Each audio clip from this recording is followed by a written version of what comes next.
What's going on, guys, and welcome back to the channel for another legend remade in FM22. This is where we take a former legend of world football and put them back into the FM22 database to start their career all over again. This guy was highly recommended in last week's episode, Vincent Company. If you've not seen that, please do go and check that out. But today we are talking about Dutch striker Ruud van Nistelrooy. Now, obviously, he was at the peak of his powers at Manchester United or at Real Madrid. I'm leaving that up for you guys to debate down in the comments. Tell me where you think Ruud was at his best. But in this particular instance, what we've done is we've taken him all the way back to Holland and not PSV. He was somewhere before that. He was at FC Den Bosch. I believe they are in the Dutch second tier. For him to start his career all over again. Will he end up in Madrid? Will he end up in Manchester?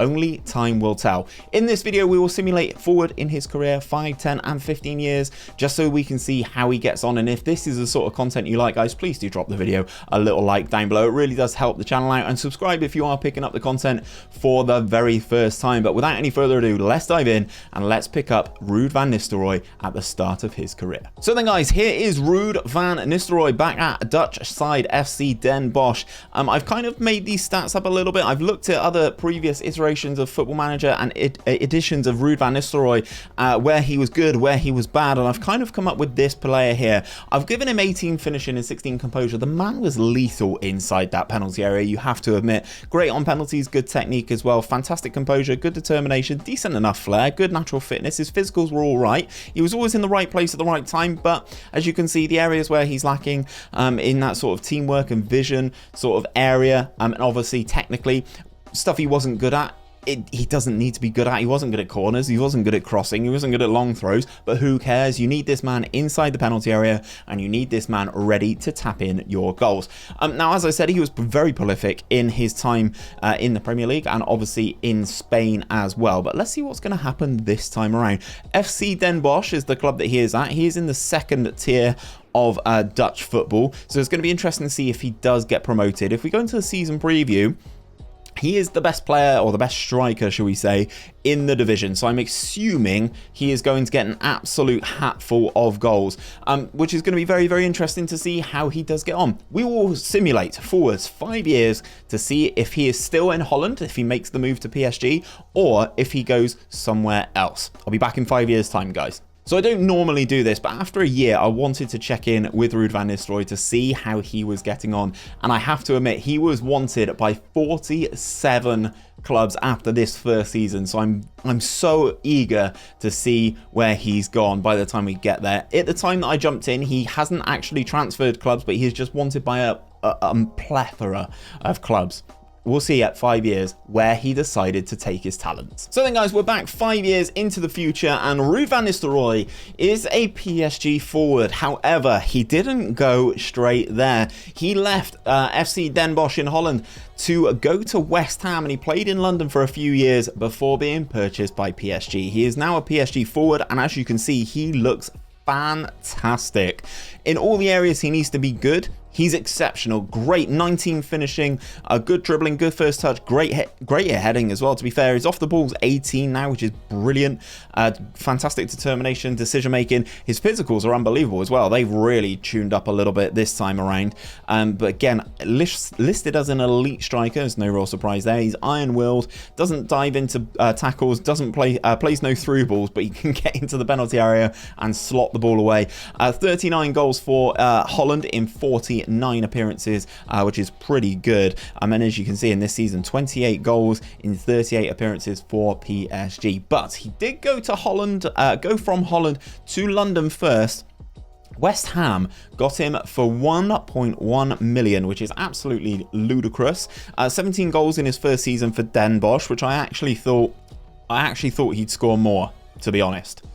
I know that sounds stupid to say, but his lowest goal scoring season so far is 12 in 17 whilst he was at PSG, so that's not a full season. Looks like he was purchased in January. So West Ham got him for £1.1 million, where he took his talents to the Premier League, not Manchester United, not the Theatre of Dreams this time, but 16 goals in his first season, 18 goals in his second, 15 in 21 in his third season, or first half of his third season, should I say. And then he goes to PSG, where he scores 12 12 in 17, and then 16 in 25 in his most recent season. 173 appearances thus far in his career in league competition and 94 goals, which is absolutely brilliant. I'm very intrigued to see in terms of his milestones how he's got on in terms of his competitions.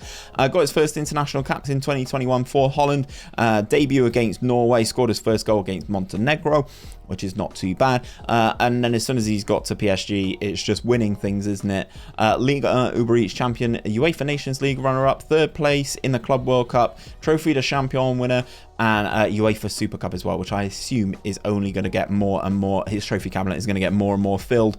I've just noticed, guys, he's won the Ballon d'Or already in his 5th season.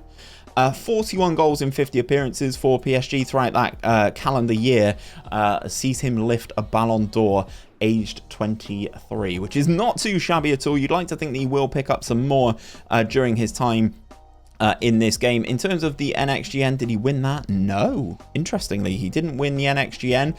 Not inside that top 3 at all there, which is very, very interesting. How about the Copper Trophy? No, didn't win that either. So obviously not fancied as a youngster.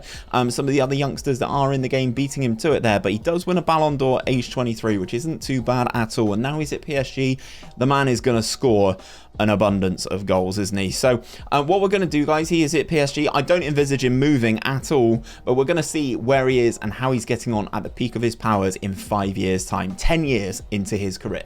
So we are back in the year 2031, 10 years into the career of Ruud van Nistelrooy, and he is still a PSG player. No real surprise, he's on £400,000 a week in the French capital, and he's got 112 caps and 78 goals for the Dutch national side. In terms of his attributes, he's not really changed much over the last 5 years. His mentals have just sort of ticked up that extra little notch, and some of his physicals have actually gone up a tiny tad as well, but he's looking very, very good. Plays with his back to goal, which is something interesting to go on a striker, but he does look very, very good. But we are all here to take a look at his milestones and the competitions that he's won. So we last were here in 2025, so in 2026 he picks up his first Champions League medal. Winning the Ligue 1 is kind of self-explanatory, really. World Cup runners-up with Holland in 2026 as well, 𝘼𝙗𝙗 champion, and the Super Cup as well, so he's starting to add to that impressive trophy cabinet, picking up his first Champions League there as well. Then the next few seasons, League and Cup double in 2027-2028. That's no real surprise, kind of at PSG, is the best team in France. In 2029, wins the Coupe de France, picks up his second Champions League, another Ligue 1, another Trophée de Champion. So they absolutely dominated France that year and were runners-up in the UEFA Super Cup, but that doesn't really matter. 2030, Champions League runners-up, winning the division as well, but he's won the World Cup in 2030 with Holland, and he scored the winning goal for Holland in that World Cup as well. Can I have a look at this? Please tell me I can have a look at this. It looks like I can. It looks like the game's thinking about it. I'll be back once it's ready. So this is the World Cup final in 2030. A nice England team here. Ramsdale, Reece James, Ben White, Hardwood, Bayliss, Saka, Bellingham, Rice, Robinson, Mount, Rashford and Harry Kane up top. But Holland doing the business. Justin Kluivert opening the scoring, but Ruud van Nistelrooy scores 2 in this World Cup final. We're going to watch the goals just because it is a World Cup final. So Justin Kluivert opens the score in here. Nice ball over the top into Lopez, and it gets cut back to Kluivert, who scores from a relatively tight angle there. England should be very disappointed, but England do get themselves back into this one. Robinson, I assume that's potentially a new gen. Back to Reece James, back to Robinson. It's going to come across the penalty area, and Declan Rice strikes it from the edge of the penalty area. That's a very good hit from Declan Rice. England fans would love to see this in a World Cup. And then England take the lead. Rashford out to Robinson on this right-hand side.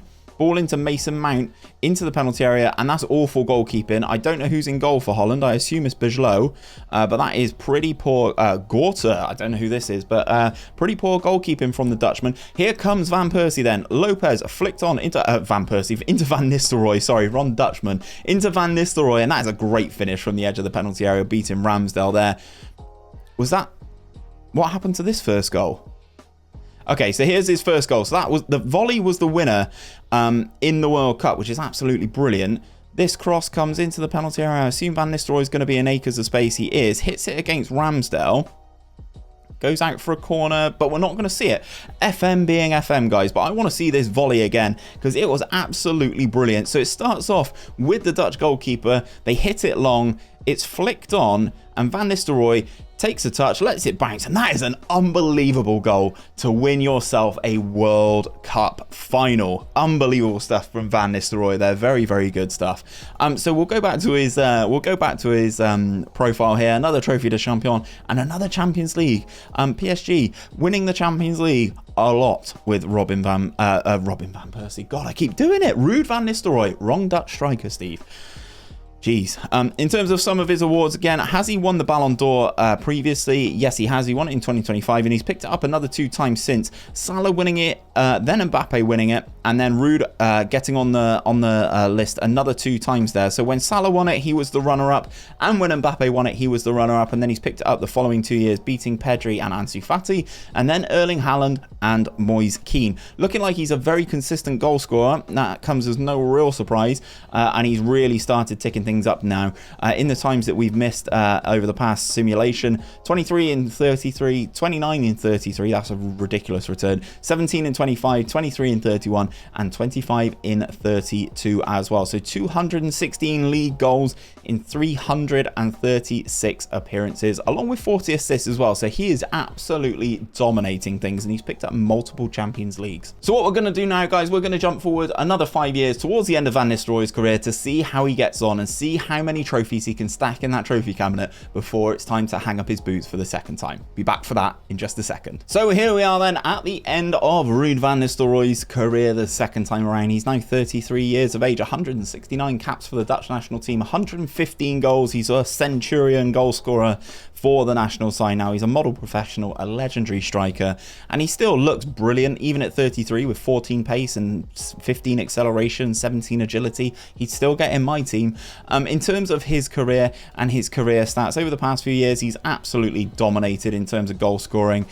With that is a very impressive season of 30 goals in 32 appearances in the league, and then in all competitions 40 goals in 50 appearances in all comps, which is, as I said, absolutely brilliant. 337 goals in his entire career the second time around, and 68 assists in 484 league appearances, which, as I said, is just absolutely brilliant. In terms of some of his other competitions that he's won them, he's picked up multiple Champions Leagues, basically. Another Coupe de France, another Champions League in 2032. We move on up into 2033. Another league title, Coupe de France, Trophy de Champion, clean sweep in France. Much the same the following year, 2034, 2035. He does the same.